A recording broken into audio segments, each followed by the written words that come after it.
Are you surviving or are you thriving? We're pretty sure most of you out there are surviving. If that's you, we've got a workshop. We've got a 5-pillar approach to help you improve your health, starting off with movement, sleep, nutrition, stress, and relationships. If you can get those 5 things in place, there's a good chance you'll be thriving soon.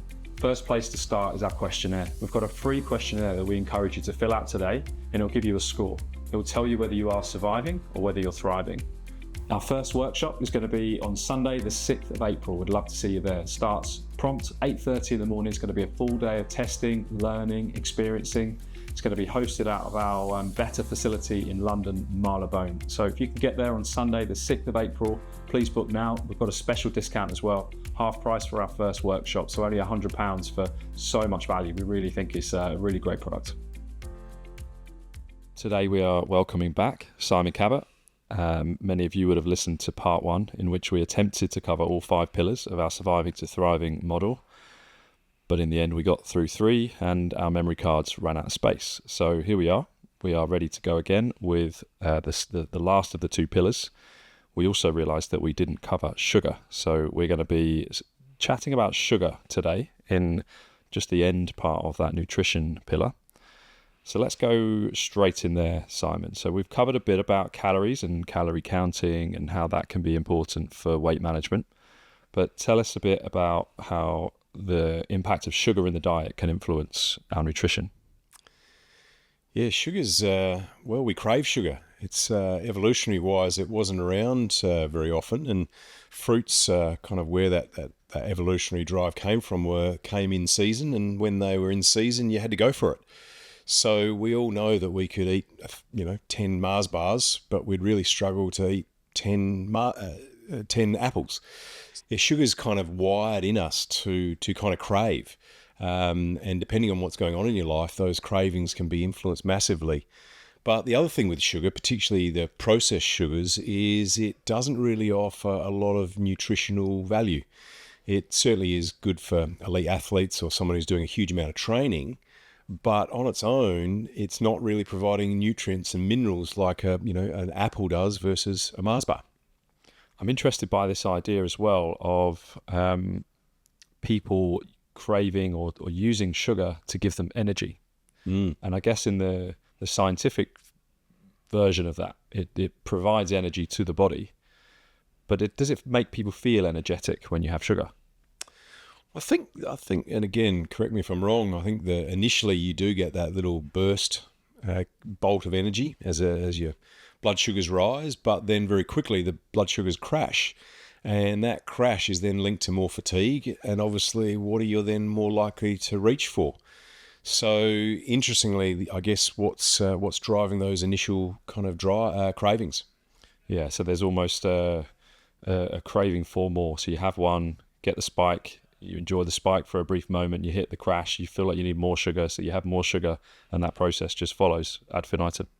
Yeah, and I think probably where we're interested in is that impact on your blood sugars, so that raise in insulin, and that raise in insulin we know is linked to inflammatory markers. And so what are those kind of spikes in your in your insulin curves through the day? What's that doing to your inflammatory markers? And then what's that leading to longer term? And we know that's leading to things like metabolic disease and type 2 diabetes. Yeah, we spoke about the CGM as well in the last episode, and I guess this is where that comes into its own, to understanding your body's relationship to different types of food, different types of sugars. And I guess this is where some people can get caught out, actually, and completely understandably. They would see an orange juice, for example, as a way of getting more fruit and vegetables into their diet, or more plant sources into their diet, and they would not necessarily understand the impact that might have on their blood sugars, for example. Absolutely. If you were to think about, say, have 500 mils of orange juice, I don't know how many oranges that would take, but let's say 8 oranges. You can easily drink a pint of orange juice, but how easy would it be to sit down and eat 8 actual oranges?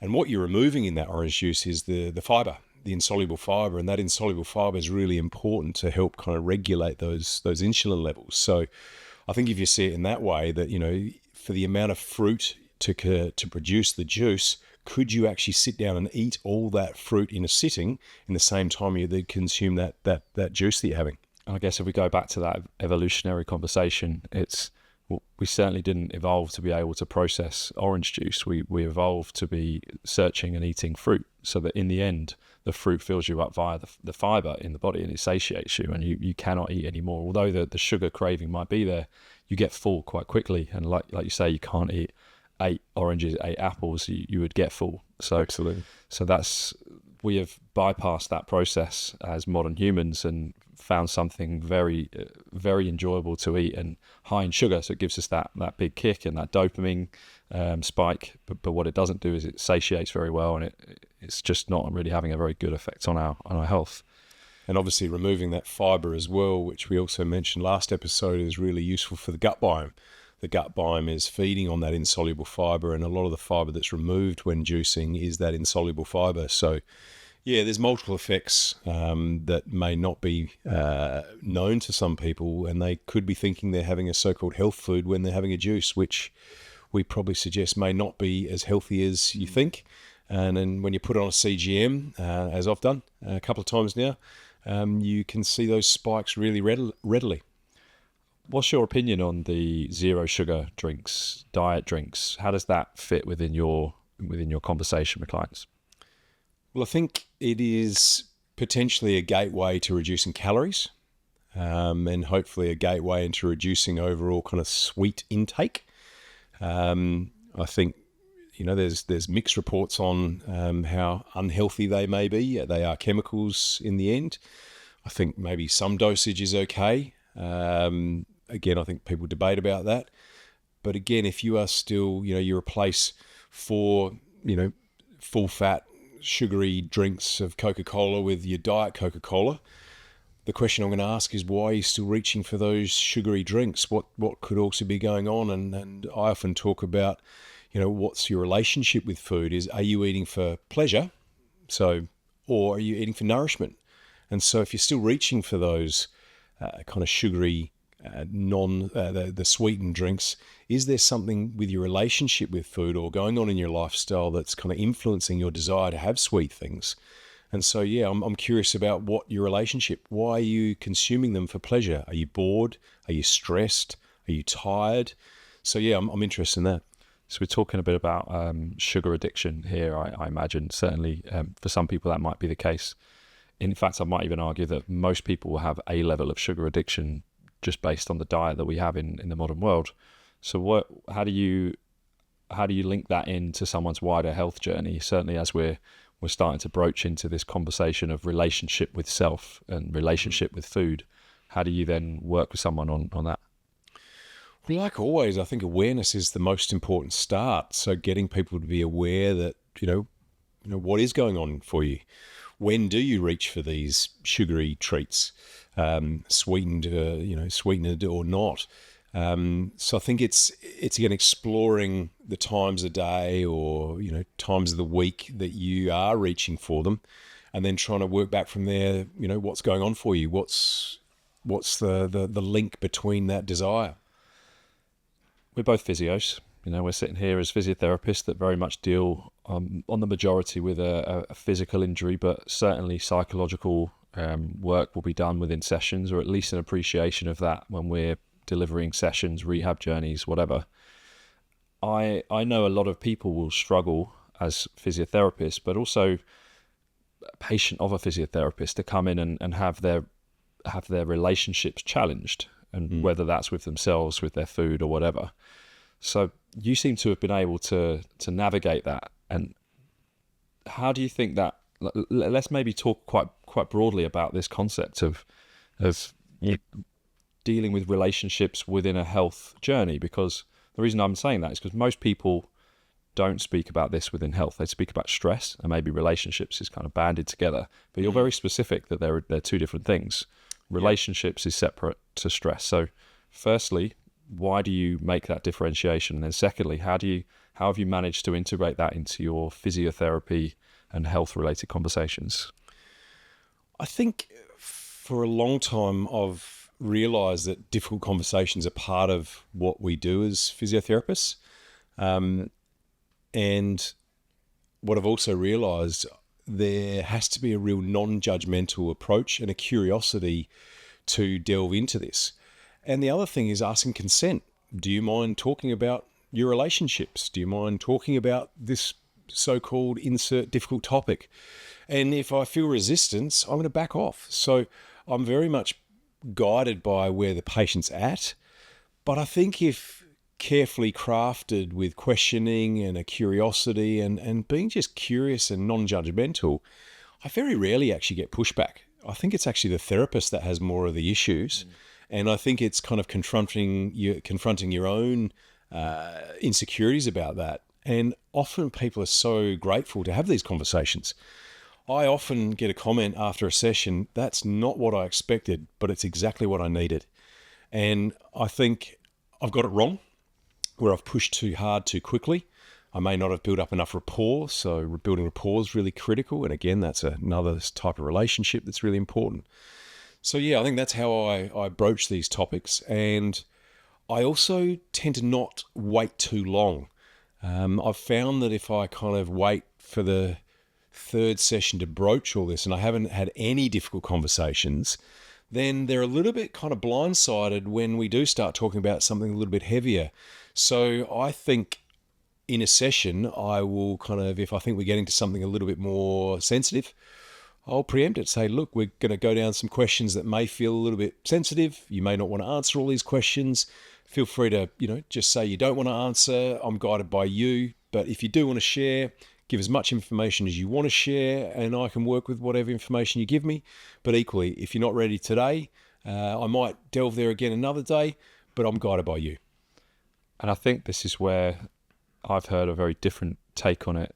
Perhaps this is more like you've said about the therapist's difficulties with the subject, where they might wait until they feel like they've developed the relationship before they go into the difficult conversation. But I think that's a very, very smart and perceptive way of looking at it, is that you don't want to develop a relationship where you cannot have those difficult conversations because it feels wrong and you're turned blindsided. I'd also like to add, I think there does need to be rapport built.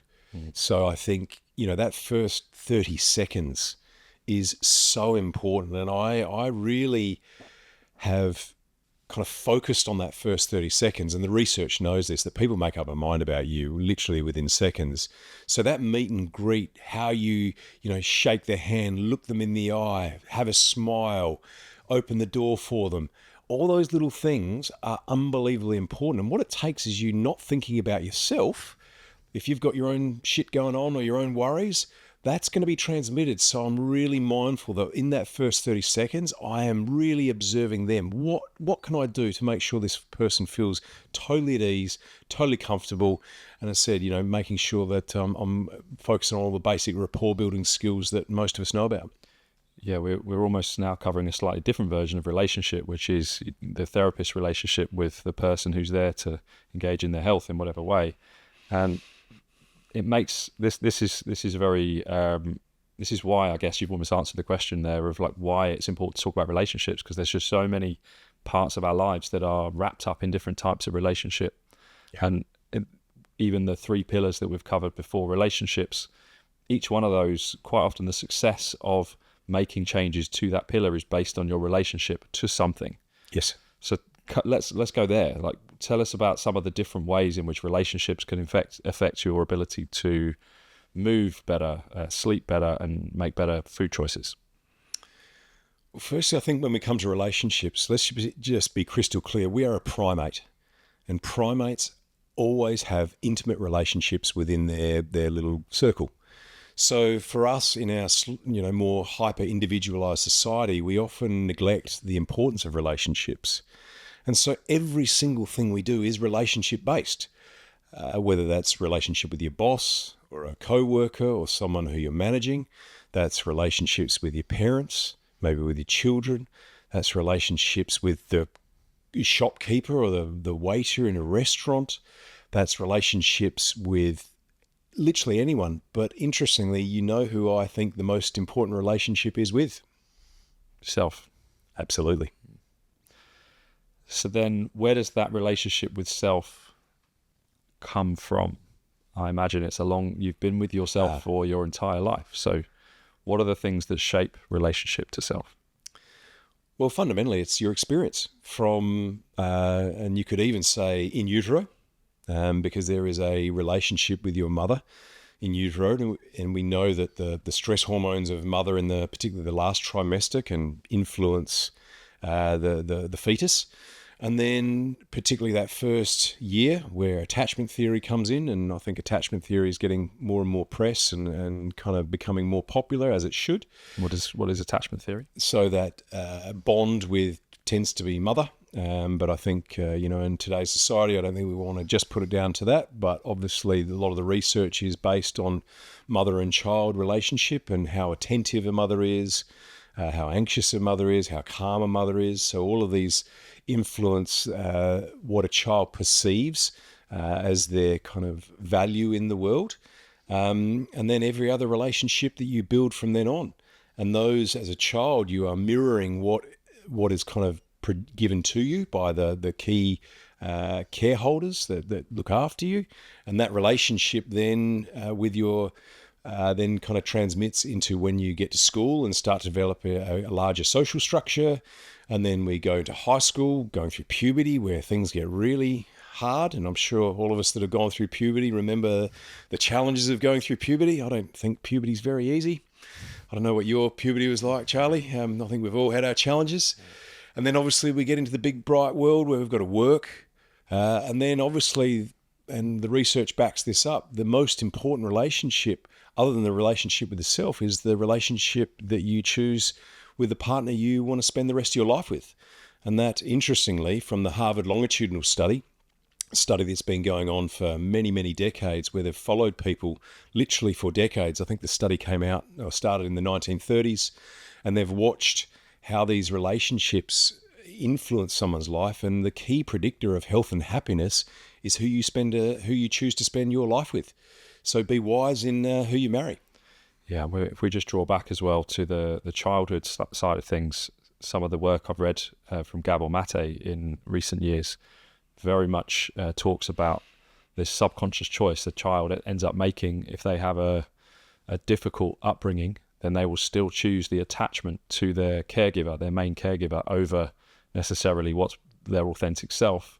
Yes. And it then shapes their personality a certain way, and that can then be expressed certainly in older life, teenage years and adulthood, in having this difficulty about not quite feeling right, not quite feeling yourself, because you have very wisely as a child, you've chosen the safety of an adult to look after you over the vulnerability of expressing your true self. Yeah, I think that's well said. Yeah. And this is something I know that is becoming more spoken about now in the world and our relationship with self. There's huge problems with mental health in our society now. How do you think someone could broach that early on, or perhaps maybe you can express how you might converse with people that you're speaking with, where you can just sense that relationship to self is one of the barriers to them being able to apply the health, let's say a movement plan or a diet plan. It's that relationship. Where do you then go to support someone on that journey? Well, again, it's always seeing where someone's willing to go. But I think personality traits such as perfectionism or anxiousness or anger or, being distant, all of these personality traits are often quite easy to pick up if you're looking for them when you're working with someone.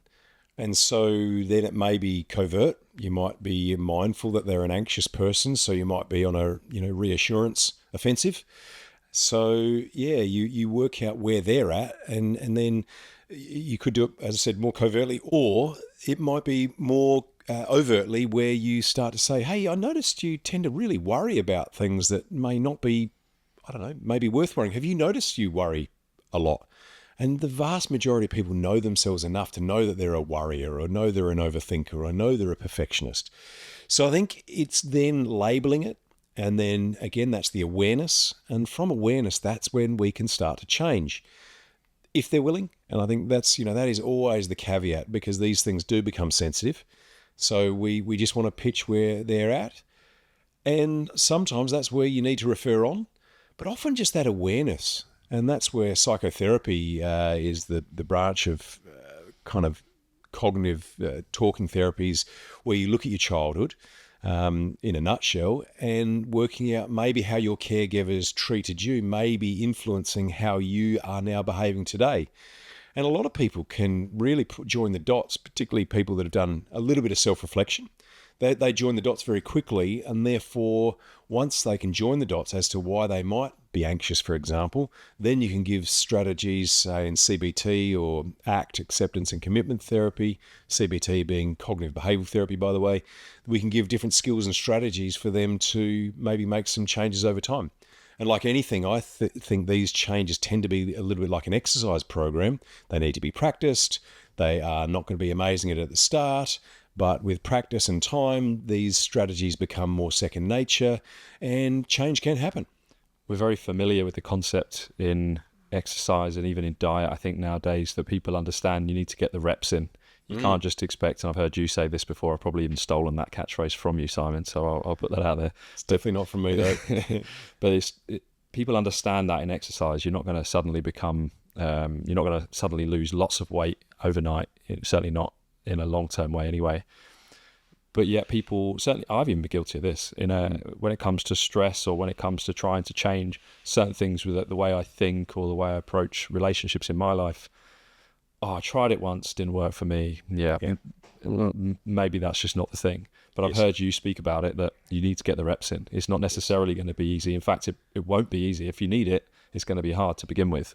So you've got to put the reps in to get that work done.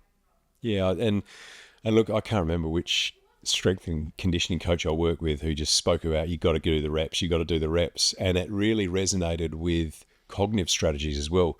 And interestingly, the research backs that up. You can do a lot of talking and have an hour session with someone weekly, but if you're not doing anything in between, some sort of skill to learn, strategy to practice, then you're not going to change. And the research is clear about that. So I just see it as another form of health programming that you've, as you said, put the reps in, and it's always hard at the start. And equally, I think, sometimes we do need to adapt an exercise program so we don't just blindly keep pushing down a road if we're not getting some changes. But if someone has genuinely put in some effort and put in some reps and we're not seeing the changes that we want, of course we can change strategies. Not one strategy works for everyone, otherwise that's the one we'd pick and it would work for everyone. So I think you do need flexibility in that, but ultimately something has to happen between sessions. And so, the homework that we give out to patients, it's just another form of homework.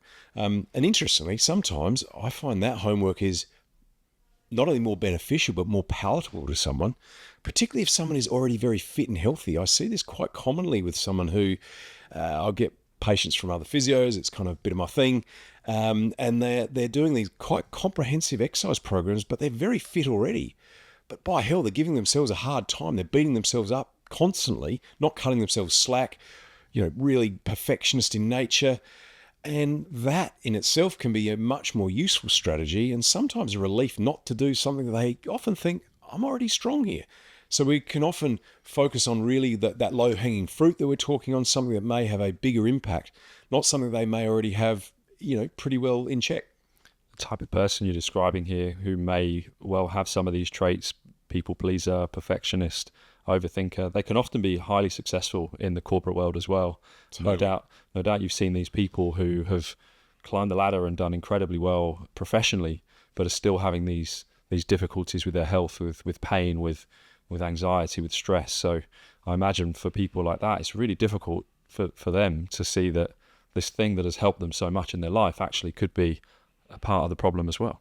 Yeah, I couldn't agree more. And often what has made you successful, is a real strong suit, but that strong suit can become a weakness. So, for example, if you're an analyst, and actually being a perfectionist is a really good trait to have because you're not going to miss anything. You're going to make sure it's absolutely spot on.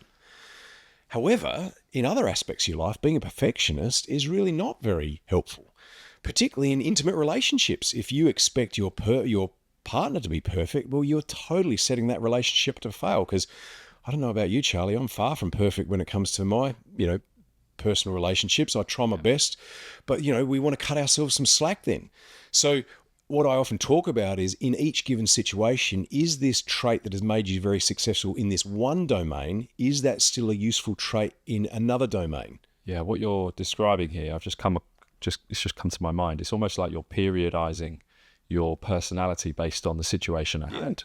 And I guess it's almost chameleon-like. And I've spoken about chameleon expression of different versions of yourself in a clinical sense, but it's almost in a real world sense as well. My wife always gives me a hard time. She says, "Stop speaking to me as if I'm one of your patients." And it's completely right. My job is essentially speaking to patients like a physio and giving people health advice. She's like, "You can't speak to me like that." And she's bang on. And now one of my work in progress is, how do I soften that actually? And how do I just listen better to her? And she doesn't want advice from me. She often just wants me to listen, and she just wants to offload her problems. She's not paying me or coming to me to give advice. She just wants to talk. And that's tricky, certainly for us men as well. I think on average, men like to fix problems and we like to give advice. But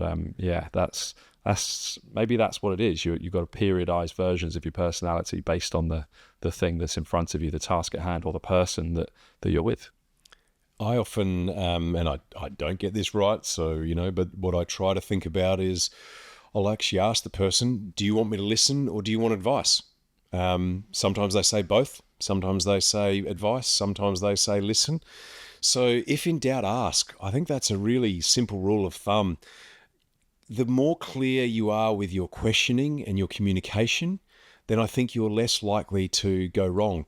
Assumption is the mother of all fuck-ups, and I think we assume too much in communication generally. And it's so easy to say in any situation, is this something you want to talk about? Is this something you want me to just listen with? So to your point, and I definitely get that wrong as well, Charlie, so I'm with you, mate. Sorry, Alice. So I think it's one of those ones that, we probably just need to check in more, probably like we do better with patients. We tend to not give our best self to those we love the most. It's a pretty common theme. We have a social kind of outside face, so to speak. And, when we're at the comforts of our home and we're a bit tired and all the rest of it, we probably may not show our best version. So again, if we can have, little communication tools between our beloved partner, then they can often maybe give us a little cue. I think Alice is certainly better at just giving me a bit of a wink and a nudge as if to say, right there, mate, you're probably pushing the boundary a little bit there. Wind your neck in. Yeah, exactly. She's much more eloquent and diplomatic than that, Charlie. That sounds like something I'd say, mate. Yeah, this reminds me of a conversation we had with Ben Steele-Turner a few months back. He's a nutritionist and physiotherapist, and he is working a lot with arthritis patients who are overweight, and he's doing his PhD on this subject. And he was very hot on this, said we really need to ask permission. We have to be asking permission. It's a very sensitive subject for some people. If we get this line of communication wrong, you can lose that rapport instantly. Yeah. So I think it's coming back to being really accurate and sensitive with our communication again. Trust is very hard to build, very easy to break. And I think once you've broken someone's trust, and I know I've got that wrong in various aspects of my life, as you know a bit more about my personal history. It's almost impossible to regain. And I think just simple questions like you're suggesting there, they go a long way. And often just a pause, someone just pauses, that's enough information. That's therefore probably needs another qualifying question. Hey, I noticed you paused there. This seems like something that we may not want to delve in today. Have I got that right? And people appreciate it, and it doesn't take much, but by God, you're much less likely to kind of upset people. Yeah, I've always been quite aware that communication is important. I've been on some courses where I've worked on that, and it's been really valuable. But I think the most important thing for me is being constantly aware of how my communication is being received on the other side. Yeah, that learning tool of just in clinic, I'm really trying to think, did I get that right? I'm watching their body language. I'm watching how they receive it, because we are talking about sensitive subjects here. And if you get it wrong, that trust is broken. So, it's a skill, isn't it? Like any other. I've heard it described as the soft skills, but they're definitely the hardest of them all to get your communication right. Couldn't agree more. And I think for me, that's where most of my interest has been for many years. I think a lot of what we do is those communication skills. And what you say is pretty much not the most important thing. And I often say this to someone. I said, if I said to you, Charlie, I really hate you, mate, versus, oh, Charlie, I love you so much. So we know that tone, body language, that's what gives it away. So that's where, to your point, practicing that and being mindful of that really is how we can kind of deliver messages. So if you are delivering something that's a little bit less palatable, softening the tone, slowing it down, maybe a little smile, but not too cheeky a smile. And it's hard, and we get it wrong. So that's why I think if it's not in the forefront of your mind, you're probably not progressing. I think sometimes we focus very much on the technical skills, and obviously they are critical. You don't want to miss red flags, obviously. However, communication is the mastery. And I always remember a colleague that I worked with many years ago, many years ago. This is back in Australia. Bless her, not the most amazing physio, but an amazing communicator. Technically, probably not very good. I was young and I thought I was probably technically better. But I tell you what, patients loved her. And she got results. And I remember thinking, how the hell is she doing that? But she was a great communicator. She also made a nice cup of tea. She was a very good listener. So I don't think I understood her. And it was probably many years later, having worked, in corporate environments, done a fair bit of self-reflection, realised probably I was a bit more brazen and obnoxious than what I'd like to admit and comfortable to admit now, that actually she was a master communicator.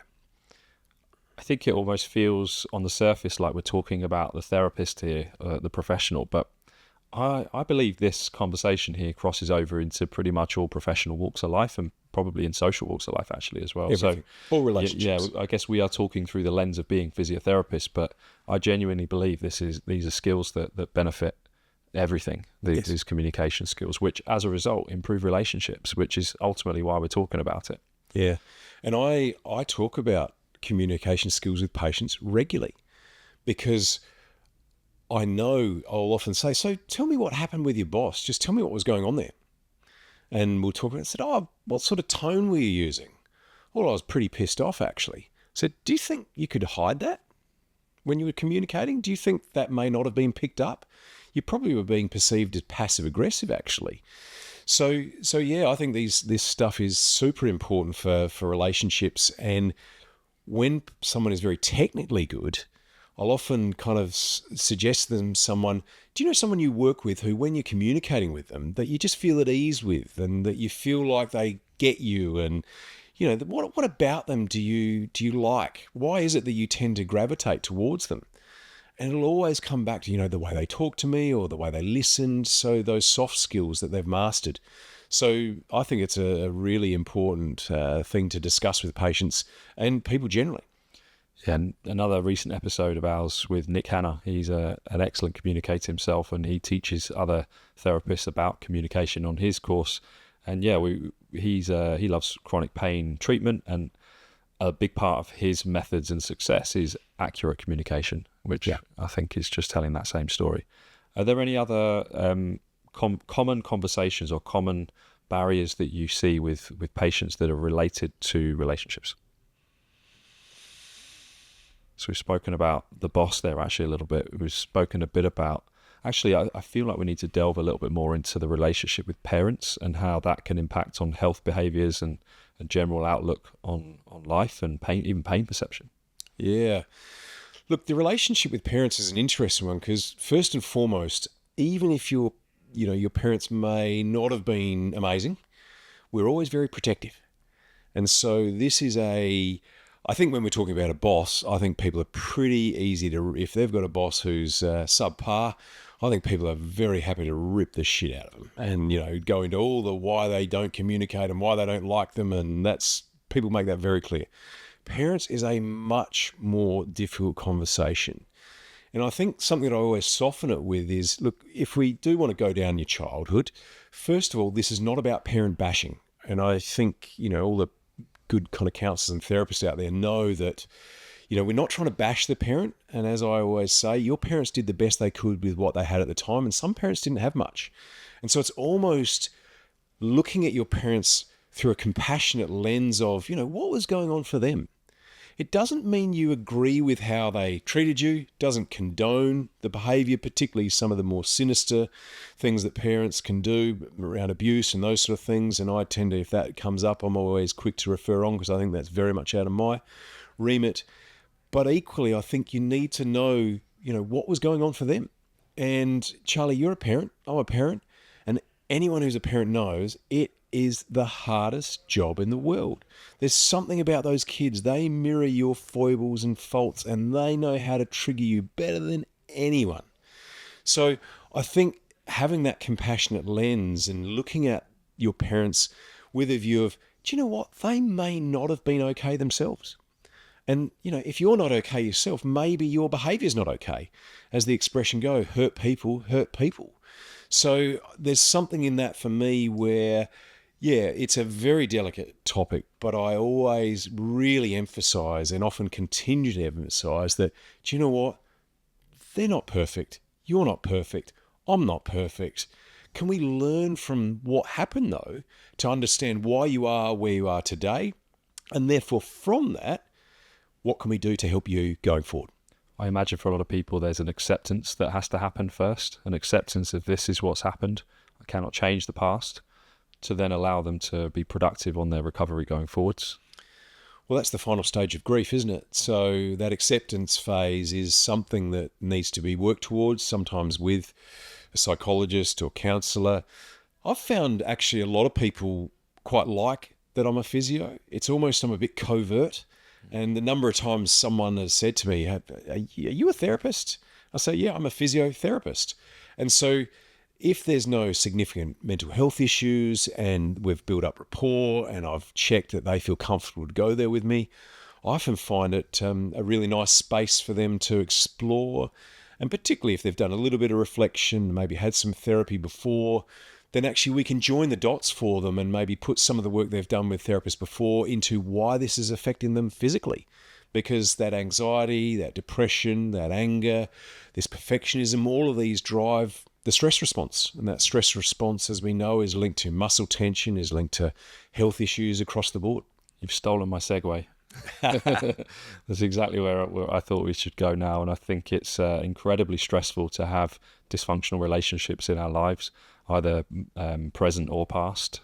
So let's talk a little bit about how stress impacts on our health. Yeah, so where do we start with stress? I mean, stress it's ubiquitous in our society. We live in London, and I often start by saying, are you stressed? Knowing that whatever they say, and if they say not too bad, I said, yeah, but you live in London, mate. Anyone who's living in London who doesn't have stress, I frankly don't believe them or they're a Zen master. London is inherently stressful. Life, when you've got a full-time job, you've got a young family, you've got some parents that might be going through some health issues, there might be some niggles at work, you might have a health problem, and obviously people come to us with health issues. All of these are stress-inducing. And unless you've really done a lot of work on yourself, then you're going to be stressed. And that stress is really toxic for us. I think we need some amount of stress. We know that if you don't have any stress in your life, you don't perform. And that's why I kind of consider that kind of pressure. And people want a degree of pressure, and I think we can cope with that. But stress for me is, hard to always quantify, and different people have different tolerances to stress. But when does it tip over into being dysfunctional in your life? And I think that's where, particularly if they're coming into our clinic with chronic back pain and they've got a whole bunch of stressful scenarios, what's going on that is then tipping them over that point to where that is pressure and actually we know increases performance? When does it start to reduce your performance? And that varies depending on who you are, time of year, time of day, what's going on for you. So this is a very fluid thing.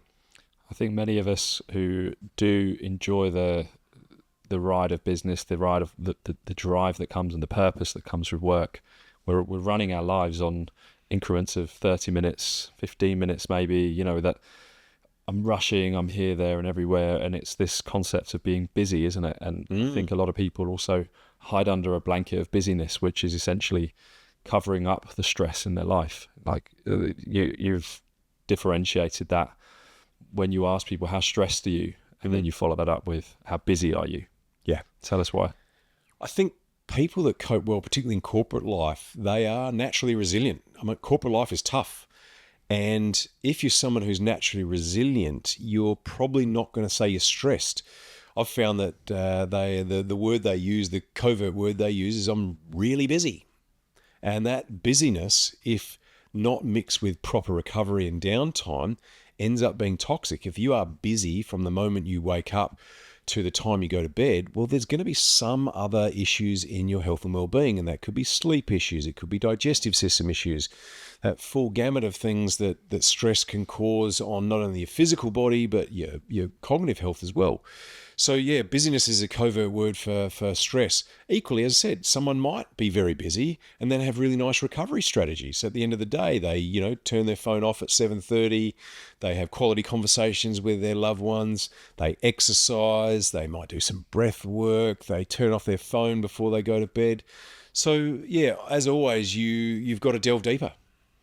The opposite of busy is often a very negative connotation in our capitalist society. If you are not busy at work, then there's a problem, there's a worry, there's a pressure. So you can see how that can very naturally wind up into problematic stress, too much stress in your life because you are striving towards being productive and making sure you're not seen to be not busy. It's interesting, when someone is not busy in a corporate environment, they are worried. Corporate environments, you're not there to make friends, you're there to make money. And that's the way it is. I think, I don't judge that. That's what it is.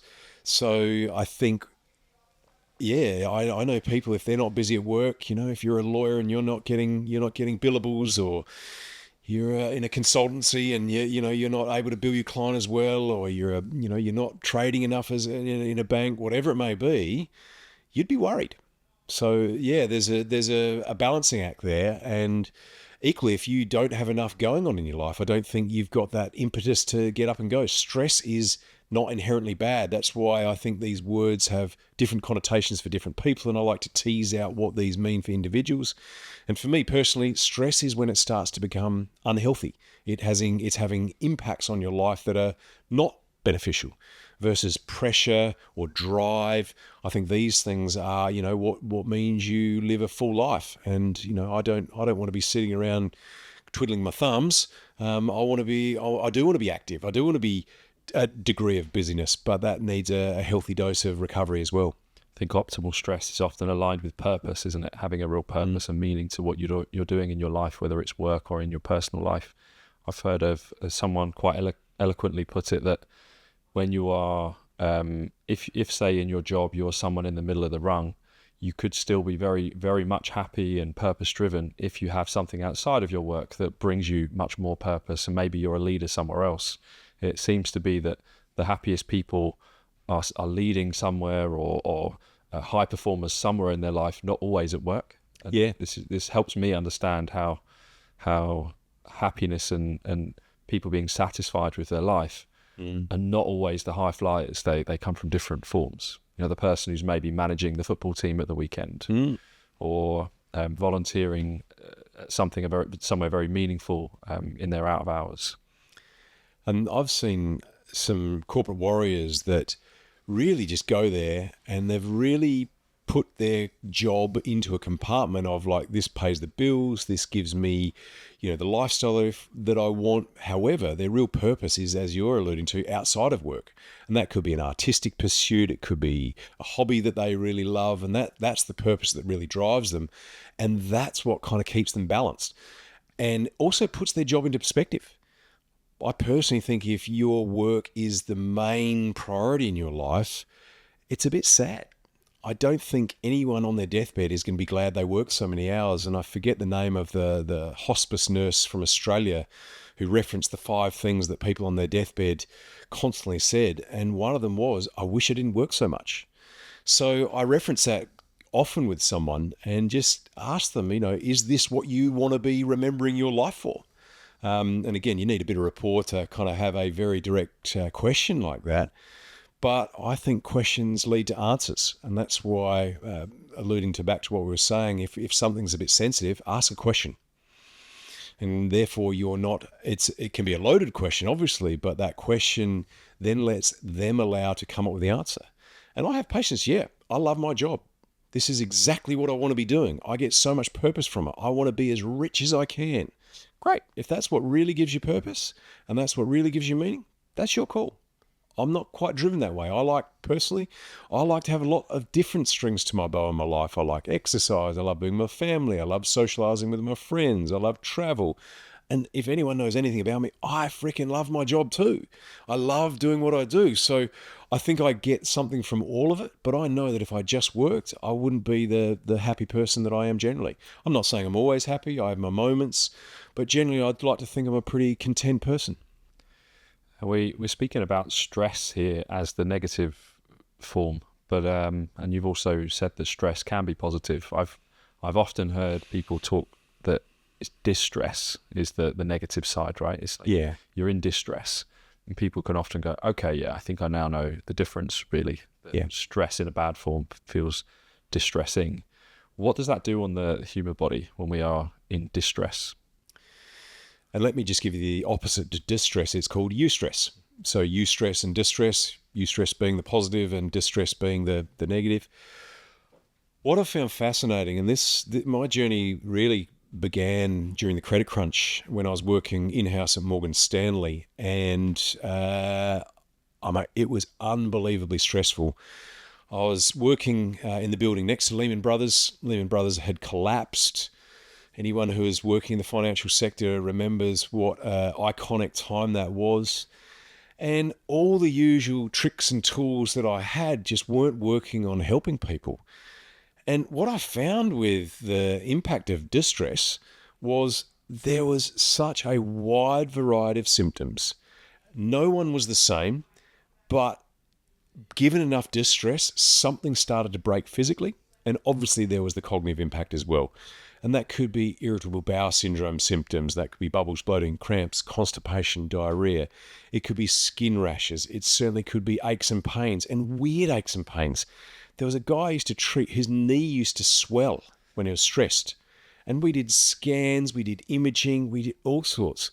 And literally every single time there was stress, his knee would swell. I still to this day don't fully understand. I think we can put some plausible physiology theory behind it. But why the knee? And why just one side? But the classics are, headaches from muscular tension. You've got the back pain, neck pain, chronic pain. And I think the impacts of stress, and one of the real key impacts is, and I often talk about the stress response and the fight or flight response being the same hormones. So if you think about a zebra running away from a lion, what does it need to do to ready itself to run away from a lion? So first of all, you have the, oh shit, I need to run. So that's the cognitive stuff. But then you have increased muscle tension, increased heart rate, increased blood pressure, increased breathing rate, just to name a few of the physical impacts. Now, the difference with the stress response and the fight or flight response is the zebra has a very clear outcome within 10 to 15 seconds. It's either got away or it's the lion's lunch. And so the difference with stress is the stress can be ongoing for not only just days, but weeks and months. And that's when I think the physical impacts start to become really apparent, is when this stress is ongoing. And I've seen people deal with months and months of outrageous stress, working 18 hours a day with a boss who's unbelievably demanding. Obviously, that's putting massive stress on their relationships at home. They're not seeing their children. They haven't had a holiday in more than a year. And no wonder. But it's taken more than a year for something to crop up. And it may be as simple as they just got a wry neck for a few weeks. But I think eventually, and particularly as we get older, I think these cracks start to appear a little bit more readily. And Charlie, as you know, I'm turning 49 pretty soon, and I think my tolerance to stress is not what it used to be. And, the signs are more obvious for me now that I am a bit older. And I think, when you are a younger person, our tolerance tends to be better, but everyone, depending on, again, your childhood and your overall stress you've had in your life, your resilience may not be as good as the next person. And I think all that is highly individualized. I'll have to credit you with my broader understanding of stress on the human body's functioning, because even as we first met Nuffield Health 10 plus years ago, You mentioned this book by Robert Sapolsky, Why Zebras Don't Get Ulcers. Classic. And it seems very relevant to you talking about lions and zebras. Yeah. And I would encourage anyone who's interested in learning a bit more about stress to find that book. His follow-up book, Behave, is also a fantastic read as well. So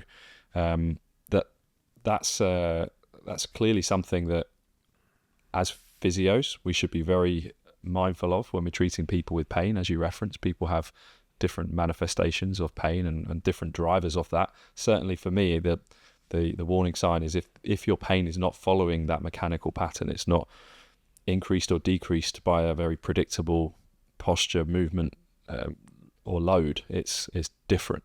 Once you open, and often actually people come in and they say, I don't understand it. I don't really understand what's going on here. I can't figure it out. But once they get talking about it, the pattern is just not about their body. It's about their mind, and they haven't joined the dots. You join the dots and they can go, okay, the next session they come in, yeah, now I get it. Now Absolutely. I see it. I also wanted to actually just mention my realization about the impact of stress on my body. So probably the most stressful period of my life was transitioning from my employed work before going into running a business. And this, I was trying to flirt with both and covering both things and trying to fit it in until it got to the point where I realized I had to make the leap. But I had a 3-month notice period.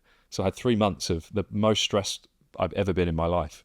And although I was probably kidding myself saying I'm handling it, I knew I needed to end it, and it was coming to an end. But the thing I noticed is a month after that finished, I noticed a bald patch develop on my chin. And that bald patch on my chin was probably about the size of a £1 coin. And it took about 1.5 years to fully go away. Even after the period where I felt like my life had calmed down and the stress had gone, it took about 1.5 years for that to grow back. Yeah, and look, I mean, that leads into some of the other systems that are influenced by stress.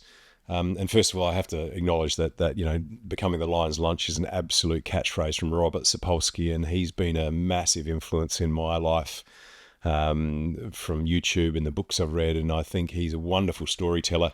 He's an amazing orator. So yeah, I would like to agree with your sentiments. Get those books; they're really, really valuable.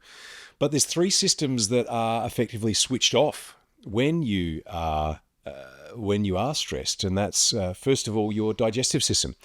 Again, there's no point in you processing breakfast if you're about to become the lion's lunch. Another kind of classic Robert Sapolsky catchphrase. So that system that is normally very active, where the gut organs are they have motility, which is encouraging the process of food through, that stops. So that can affect and lead to all sorts of digestive system issues. Also the immune system. So it's not only your colds and coughs, but your skin is a massive immune protector. So that's the alopecia that you were mentioning. And also your reproductive system. So again, there's no point in you thinking about the next generation if your current generation is about to end. So we can see all these influences that often they come in with pain, but other variables can other healthcare issues can come up and then be influenced when someone starts to address the stress. And interesting to your point that you'd had 3 months of stress that was clearly very intense, and I remember we were connecting around that time, and I certainly weren't connected the way we are now, but could fully appreciate it's very stressful. And the amazing thing is we often think, okay, get rid of the stress and I'll be fine. Sometimes it can take months and years. And so again, in our quick fix society, often people kind of find this work a little bit frustrating because they want a result now. So appreciating that, the body is unbelievably robust. And I would suggest the stress had probably been more than 3 months. It was just really heightened for 3 months. Oh, for sure. Yeah, for sure. Well, I mean, remember, so if I just clarify the timeline, actually, because it will help with the storytelling here, is that a year before was the time when I'd just come out of the haze of my daughter being born. So my daughter was 1 at that point. I then decided I was going to change my career and my profession entirely from a physiotherapist into a business owner. Yeah. So that's exciting and purpose-filled, but incredibly stressful. And Absolutely. I was definitely awake many, many nights because my brain is just buzzing, just flying from idea to idea. And it was enjoyable. It was great. It was really, really liberating actually to have made that leap. But you cannot get away from the fact that it was also very stressful in order to do that, to carry on with a very busy diary, also working in sport, also then coming up with the ideas for business. And the idea is one thing, the application is a very different thing entirely. So that was just constant, ongoing. And yeah, I would say that you're right. The intensity of being busy in both jobs was the main stressor, the one that became distress. But that increased level of stress had been there for probably 2 years, if you count my daughter being born. So a year of the stress of being a father of a newborn baby. So yeah, I completely echo that. And clinically, and I don't have research to back this up, so all the evidence-based warriors out there, this is just clinical experience, so you can ignore it if you want, but I kind of find that the amount of stress you've had, there's a pretty interesting correlation. It tends to be a similar-ish amount of time to kind of unravel that. So, and you've raised a really interesting thing about stress that can be enjoyable, and I think you've heard me talk about bucketing stress. Maybe that's a good time to go into this, Charlie. Yeah. So I think one thing, and let me just kind of go back a little bit. Our brain is actually very good at processing things in buckets. So I'll just ask the question, how many colours in a rainbow? 7. Well, we all know it's a continuum, as you know. It's a spectrum. But our brain couldn't process that spectrum. So bucketing things is a great way for our brain to help process things. So one thing I really like to do with patients, and this is I do personally, I don't need to do it kind of written anymore, but I do it personally. And this is an amalgamation of a bunch of different tools, and I've kind of bucketed things in kind of my own way. And I bucket things, firstly, as catastrophes. Now, catastrophes are huge events like being caught in an earthquake. Like my partner, she's from Christchurch in New Zealand. I'm like, that whole city has had trauma. You know, it's a massive thing to be involved in an earthquake. And some of the tales I've heard from her friends and family, I mean, it sounds harrowing. I just cannot understand it. It could be abuse. For me, abuse is in that category of a catastrophe. I just think forms of abuse tend to be catastrophic. And for me, they tend to be very much out of my realm of or scope of practice. And so for me, if it's in that category, something that, you know, is a genuine trauma, and I think trauma, I say a capital T trauma, not a little t trauma as Gabor Mate likes to talk about, I think that definitely needs psychological intervention, maybe even psychiatric intervention, and that is, for me, absolutely out of my remit, but I will like to kind of clarify that, and I often just reference it to someone, and I almost ask them not to mention anything, but if they think they have had a catastrophe, then it's really important they get help. I think it's almost impossible to do that sort of work on your own. I'm sure there's someone who's done it, and, you know, that would be an amazing person who's sat and contemplated and really done a lot of reflection. But like most things, a bit of guidance is helpful. Then the next bucket is major life events. And so having a child is a major life event. It's wonderful. It's life-changing, but anyone who's a parent knows it's really stressful. So other major life events could be getting married. Also, another amazing thing. And if not, you're at a bit of a worry. Getting divorced, changing jobs, getting a promotion, moving country. So there's a bunch of other major life events. Now, major life events are inherently stressful. And I think it's really important to bucket these things because it's almost a valid stress. It's something that makes sense that you are understandably reacting to in a way that is potentially tipping you over into distress. And what I've noticed, and I call this the perfect storm, often someone will be getting married, moving house, and they're having some complications because of the marriage with, you know, the mother-in-law or the father-in-law. And so you've got 3 major life events happening all at once, that perfect storm that then tips someone over into the distress that then leads to physical symptoms. So I think why that's really important is that is going to take your attention and that needs effort to unravel. And the last category is what I call trivialities of life. And anyone who's a perfectionist, anyone who's a people pleaser, worrier, maybe an overthinker, Where I think they blur the line is with major life events and these trivialities of life. And that's why I often get someone to write down all the things that could be bothering them. And even in a given situation, there could be some things that are deemed a major life event, but other things that are trivialities. Because the key with trivialities with life is to acknowledge they are trivial. And part of it is to acknowledge that this probably isn't worth setting off a life-saving strategy for a non-life-threatening situation. So when we can bucket things, it really helps our brain to process things. And particularly when someone's learning and they don't have the skills, they may need to go back and write this down regularly to help them process and bucket. And then they can categorize, where do you need to energy? Where do you need to put the time to devote to help those major life events, and actually what is actually taking away some of your energy, and what is actually distracting you from the energy you need for those major life events. Those trivialities probably could be put into a bucket of maybe not really worth it. The last podcast we had, this doesn't surprise me that a lot of our conversation is crossing over with some of our other, because we are broad, we've been deliberately broad in these 2 episodes. But the last podcast with Rory McDonald was very much about how do we overcome the application problem when it comes to health. And it sounds like as we are delving through relationships and stress, that these are 2 of the areas that we can really look at to see why we might be struggling with applying the potentially relatively obvious for most people advice about nutrition, movement and sleep. And there might be an answer within sleep, stress and relationships. One of the tools that Rory spoke a lot about was journaling, but not just journaling necessarily by saying what's on your mind. That can be effective, but actually having a purpose to it and really being structured about what you're trying to achieve. And that's essentially what you've just said. Another version of that is essentially journaling with buckets. Yes. Yeah, and I think journaling there's many ways to journal. It could be kind of aimless, just random thoughts, or to something a little bit more structured. And I think the other key part of when I'm trying to bucket things, there's 2 other key categories that I like to consider. And firstly is, can you control it or can you not? And so there's a whole bunch of things that we can't control in life. And so you must have heard, and I know I've heard you probably say it, control the controllables.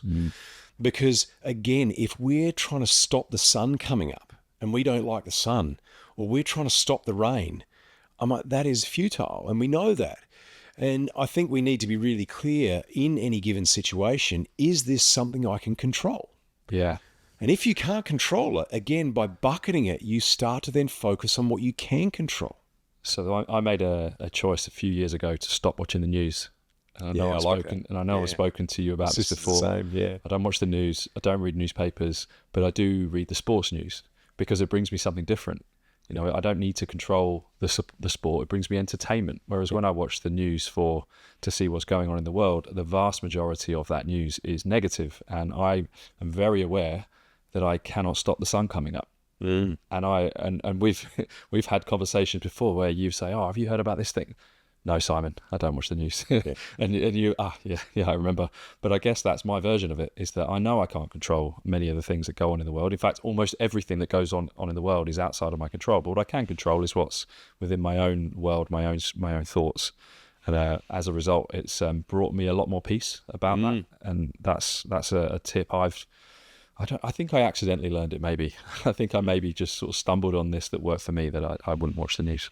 Yeah, my sister's been like that. I could be at 15 years at least. So yeah, we have a slightly different opinion on that, and I respect yours, and I think you respect mine. But equally, I'm very careful not to consume too much, because I think if we do consume a lot of it, as you said, it is bleak out there. And actually, there is a lot of amazing stuff happening in the world, and that unfortunately doesn't sell papers, so to speak.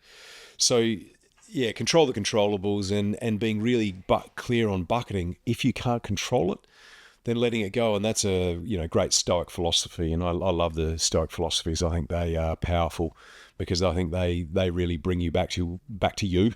What can you control? And anything that's outside of your control is one of those to practice letting go. And letting go is not easy. David Hawkins, that book that I'm absolutely obsessed with. They talk a lot about letting go, and that's something that I really try to live by. Popularized in the Disney film Frozen as well.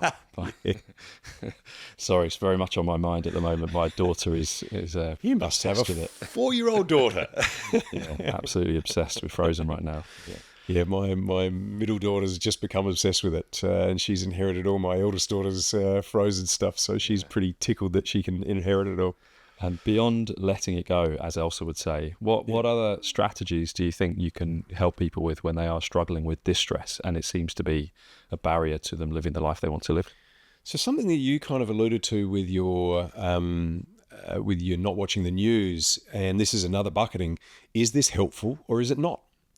So sometimes sometimes we can be battling something that actually, is this really helpful? What's the point?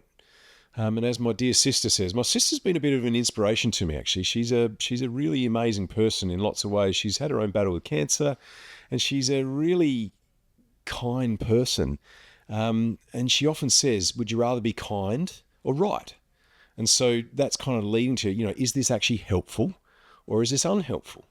And so being really honest about this, is this something helpful? And what that then does is it helps you focus on the major life events that you can control and that is going to be helpful. And so if it fits those 3 categories, that's where your energy should be going. And I would, suggest, and sometimes I can be a bit righteous sometimes. I sometimes like to be right, as you know. But actually, is it helpful? And it's something that I'm still, I'm still on a journey. I'm still learning. But I think that's something that, if you could look at any situation and work out what is a major life event, what can you control, and is this going to be helpful? And if you put your energy in there, I think that in itself, as simple as it sounds, not easy to put into practice, but I think with practice can be game changing. I think on the whole, you're more evangelical than righteous, but I'm sure there might be some times where you drop over into the wrong part. But maybe I've matured a little bit as I've got older. Maybe a little bit of age has taught me to be a little bit more mellow. Certainly the passion is there, that's for sure. Oh, mate, yeah. If I now hand over to you to almost cover what we've missed so far. So we've certainly covered the 5 pillars in some level of detail. But what have we not covered so far? Well, look, we probably need a bunch more podcasts if we want to go into absolutely everything. But there's a few key things that I think would be really useful to touch on. First of all, when it comes to stress, and we all know this, exercise. I mean, it's such a simple thing to do, and that could be as much as going for a walk at lunch. You could be so busy you don't have time to get to the gym, but movement and exercise is really important. So first of all, that's really, really important. One of the other things that has come into my practice, particularly in the last 5 years, probably started before that on a more personal level, but definitely in the last 5 years is breathwork. And there's a whole bunch of breathwork techniques, from diaphragmatic breathing. I'm more of a fan of triangular breath rather than the square breath, and I'll just quickly explain why I prefer that. So one of the things that happens, and why I think breathwork's really interesting, is we can control our physiology intimately, because breathwork and your autonomic nervous system have a really kind of intimate relationship. And you may have seen the start of a 100-meter sprint final, and you see the athletes and they're charging themselves up with really aggressive breath, really firing themselves up. The Wim Hof method is a variation of that. There's where you get charged up. And I think these types of breath work can be really powerful to energize yourself. But interestingly, there's a phenomenon and you can check this yourself by measuring your pulse. And as you breathe in, your heart rate goes up. And as you breathe out, your heart rate goes down. And that's also linked to something called heart rate variability. And that difference in your beat rate as you breathe in versus as you breathe out gives that variability. And the more the variability, the less you're stressed. So you actually want a large heart rate variability to demonstrate when you are more relaxed. So we can start to accentuate that by when we breathe in. And I'm less keen on people counting, because I think people can get fixated on the counting, because what you want it to be is natural. And if you are a little bit more stressed, so to speak, or in a bit more distress, you may find that you can't stick to the numbers so much.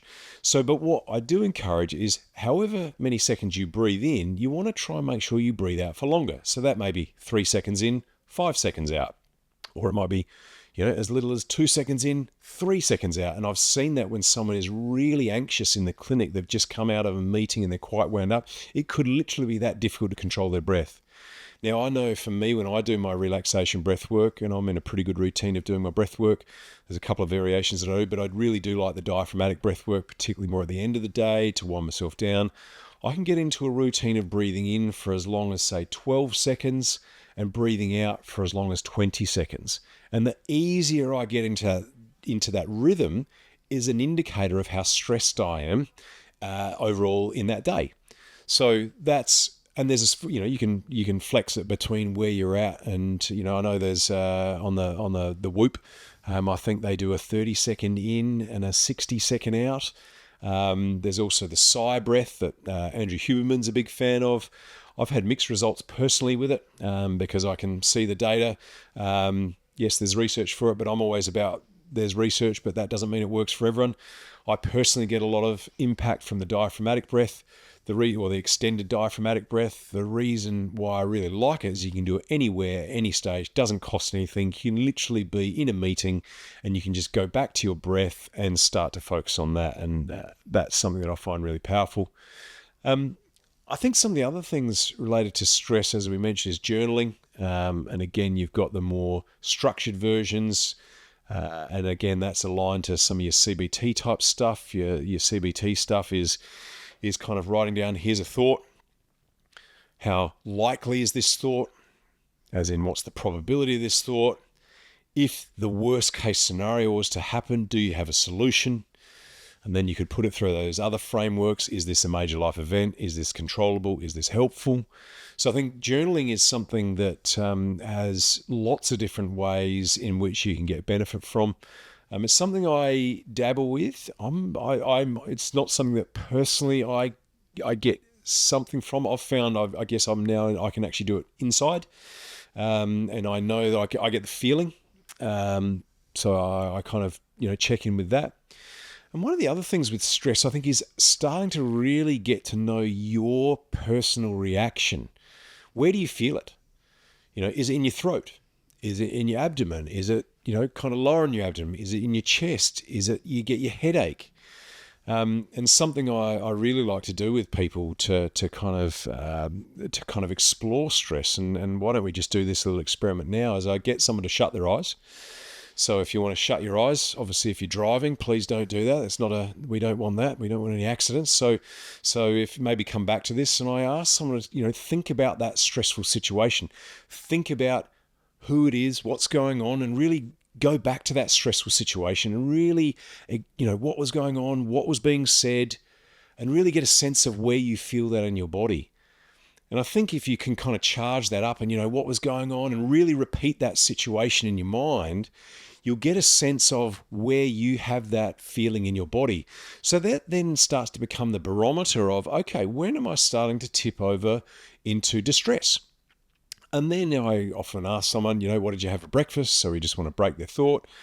And then I get them to think about a really happy time, think about a relaxed time. And think about, that specific time when you're really happy, and the more specific it can be for both these situations, the more specific it can be, the better the impact.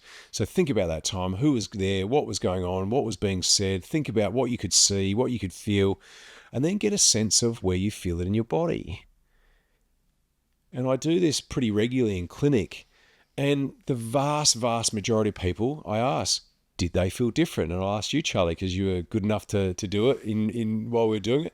What did you feel, if you don't mind sharing? Yeah, I didn't have a specific stressful event, but I've definitely had a busy week manifested as a therefore stressed week. Yeah, very enjoyably busy week, but I know that my body will be feeling some stress. So I checked into that, and I felt it in just the bottom of my rib cage, diaphragm. Yep. And I was able to I took a big deep breath actually through my diaphragm. And I could feel that tension in my breath. So you're doing the homework already. Yeah, there you go. And I do that actually quite often. That as much as I've spoken on previous podcasts before about enjoying breath work. Richie Norton came on and did a really wonderful breath work session with us in the podcast.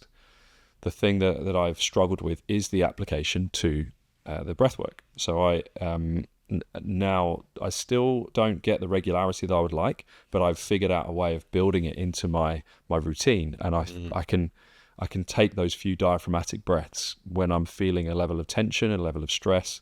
Instead of picking up my phone, I can put my phone back in my pocket and just check in, and it might be a minute, and maybe even less, 30 seconds of just breath. And that's something that I found really works for me. And actually somewhere I do feel tension often is around that rib cage area, and I can really correlate whether I've been busy and stressed with that feeling of tension around that area. So when you then asked, think of a happy place, think of a wonderful thought. What's the other Disney version? Think of a wonderful thought. I think was that Peter Pan? I think it is, and in flying. Anyway, a lot of Disney press today. What I was thinking of as a holiday, my time be relaxed, and immediately I could feel that tension releasing. So I'm getting better at it, I think, because I haven't used it much in previous years, but the last year or so I've trying to be a little more in touch with how my breath correlates with how I'm feeling and the tension in my body. Yeah, nice. And what I also love about this is I don't know what's happened. It's none of my business. So someone doesn't have to share what's going on inside them, but they get the physical impact. And that's why I find that very simple tool very impactful. And what's even more impactful is when it elicits the patient's pain. And I've had that so many times, I can't count anymore. They go, oh my God, that's my neck pain. Oh my God, I can feel it in my back. So, or they say, oh my God, I feel that all the time. I didn't even realize what it was related to. So that's where experiential practices like this, I think, are way more profound often than me giving the theory about, sympathetic nervous system and autonomic nervous system. So, and I love that because it's none of my business. And, people can think whatever they like. And sometimes actually when someone's really stressed, they actually can't relax themselves. And that's actually the only time I find when someone doesn't get a different feeling is that they've got something so pressing, often something very acute, very immediate. It's pretty much always a major life event, death of a loved one or something like that, a huge thing. And they actually can't get out of that stress response. So that's the only time I don't get a change in someone. So I use that as a nice little tool. And to your point, you can either do something more formal where you do 5-10 minutes in the morning or 5-10 minutes at the end of the day or whatever it may be. However, I find the most impactful is when you are feeling that symptom. And that's why I think when you can really understand your personal reaction to distress, then I think you start to go, oh, there it is again. Now's the time to take action. And one of the things may be to take a breath. And even if you don't know how to do a belly breath, even just taking a nice, deep, slow breath can be enough. And I've worked with the patient because I typically say, try 3 slow, extended exhalations with a diaphragmatic breath. And I haven't explained the difference between a diaphragmatic breath, and maybe we've probably got some more detail there for another day. And I remember one patient dealing with, she was like, do you know what? I can do it in one breath now. I was like, great. You're hyper efficient. And this lady was hyper efficient anyway. So it was like just more example of her. But, that one breath that she ended up doing numerous times a day, she checked in with herself. She had neck pain that I was treating her for. Funnily enough, that was one of the main things that ended up influencing her neck pain. She was actually a very fit person. So exercise actually wasn't something that was very helpful because she was already doing it. And interestingly, she had seen a bunch of other physios, and exercise was the thing they kept leaning on. And this is where I think if we don't really go into someone's life, I think we're missing a trick. And as I said, that one breath that she could do, that ended up being the game changer for her. And how simple. So it's not always that simple. And I'm cherry picking some great examples. And I know, again, some of the evidence-based warriors out there will pick this apart, and, let's have a conversation. Anyone out there who wants to pick it apart, I love chatting with people. So if you want to go down this rabbit hole, I'll go with you. But yeah, so I think that's a good example where either doing it in time or formally, both can work. Yeah. Well, I think if someone's made it this far into part 2, they're probably on board with the way that we're thinking here, which is certainly evidence-based and evidence-informed, but also the experience of you as a clinician and the experience of the individual that can be varied and not necessarily in line with strict evidence-based practice. So I don't think that's necessarily the problem here. But one thing I did want to mention, which may or may not be relevant to anything, but the experience I had as I came out of that little bit of breath work that you did there was all of a sudden colours were popping at me. I guess I'd just become sort of so desensitized to my surroundings, closed my eyes for a couple of minutes, and all of a sudden this like really intense green of the plant next to you and the blue of your shirt suddenly really popped and everything was in focus. So it made me think of how you can use it as a performance enhancer as well, like a real focus tool, not necessarily a stress reliever. Yeah. Yeah, this is why these responses are, you don't want to kind of get too specific on how it can influence people. I've had all sorts of random experiences, and I'm just open to things. I actually am highly critical, but I have a very open mind, and I think one of the reasons why I'd like to think I get pretty good results is I marry the two together. And I think criticism without open mind, I'm not sure is useful. Equally, being too open-minded without criticism, I don't think is useful. I think a healthy dose of both is where I am. And I just want to clarify, I'm very much based on results. I think having worked in corporate environments where they are unbelievably results focused, that's why I've become results focused. And I said in the last episode, if I didn't get results, I'd bump into the canteen and me being curious, I'd say, how's your neck pain? No better, Simon. So my opinion is based on the results I got with patients, not just me and what I think.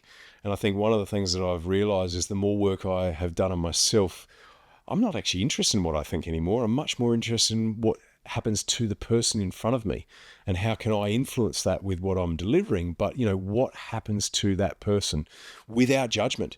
And that's why I think, when we're going down the stress road, you have to be open to all sorts of weird and wonderful responses. And equally, when we're doing some interventions, we don't know how it's going to influence people, just like people that can do breath work get wonderful responses in all sorts of ways, or exercise programs, people can get all sorts of different responses as well. It's not just you feel a bit stronger. Do you have anything else for us as we come towards the end? I do, but I think for now that's probably enough. I think I'd rather leave people wanting a bit more because there is actually a lot more on both relationships and stress. In fact, all 5 pillars. These are topics that I think you and I talk about pretty much on a daily basis now. And as you know, I think we have probably covered a fraction of it. I think we've covered a bit more of the tip of the iceberg, but actually a lot of this can go a lot deeper. And if it's something people are interested in, we can certainly go deeper on any topics. And if people kind of want to go deeper on topics, then maybe reach out to us and we'll kind of go deeper, because it's stuff, I like the superficial stuff, but I also like going deep. Well, let's use it as a chance to plug our workshop, shall we? So we mentioned about that right at the beginning of this episode and at the end of the last episode as well. We are hosting our first workshop on Sunday the 6th of April in central London, and the Eventbrite link is going to be in the show notes, and it'll also be on our Instagram as well, so you can find that very easily. Or the questionnaire. We've now launched this free questionnaire that everyone can access, and they can go through the 5 pillars. And there could be some difficult questions in there. There could be some real eye-opening answers as well. The results page will be there to give you an idea of whether you are surviving, thriving, or maybe whether you're in the health risk category at the bottom as well. That's not necessarily an urgent concern. It's just something to give you an idea about that you need to make some changes in your life regarding your health. So that's coming up soon, and we're hoping it won't be our last. So if you can't make that date, we're going to be repeating that another time. And certainly if you want to get in touch with Simon, then you can get some more health information, whether it is on something like health coaching, wellness advice, or whether it is as a physiotherapist. Then you can reach out to Simon. He's on our website. Any other ways in which people can reach out to you, Simon?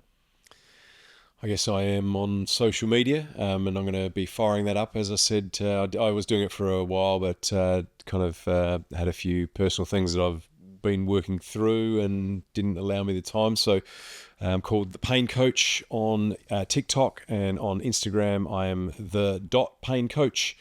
And I'm looking forward to kind of firing those up again with little snippets of insights that I've found useful in my clinic.